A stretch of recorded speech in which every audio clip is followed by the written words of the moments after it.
సంగీత దర్శకుడు శ్రీ చక్రవర్తి గారికి నలుగురు సంతానంలో శ్రీ రెండో వాడు. మీకు అందరూ చెప్తుంటాను, చక్రవర్తి గారు మా గురువు గారు, నా దైవం, నా సర్వస్వం అని. ఆయన దగ్గర ఎంతోమంది ఆయన శిష్యులుగా ఎంతో గొప్ప స్థాయికి అందరూ ఈరోజు బాగా వచ్చాము.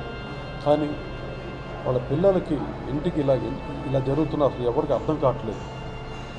శ్రీ దాదాపు ఒక 48 సినిమాల వరకు తెలుగులో ఎంతో ఒక కొత్త ట్రెండ్ని, సంగీతంలోనే ఒక కొత్త ఒరవడిని తీసుకుని వచ్చి ప్రతి సినిమా కొత్తగా, ప్రతి పాట కొత్తదనంగా ఆ ట్రెండ్ తీసుకుని వచ్చిందే శ్రీ.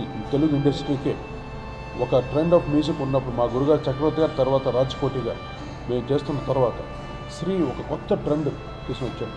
సో మాటలు రావట్లేదంటే చక్రవర్తి గారికి నేను ఒక పెద్ద కొడుకులాగా, శ్రీ నా తమ్ముడులాగా, వీళ్ళందరూ చిన్నప్పుడు ఇంత ఇలా వరుసగా ఉండేవాడు. నలుగురు కొడుకులు చక్రవర్తి గారు. ఈ సందర్భంగా కుటుంబ సభ్యులందరికీ నా ప్రగాఢ సానుభూతిని తెలియజేసుకుంటాను.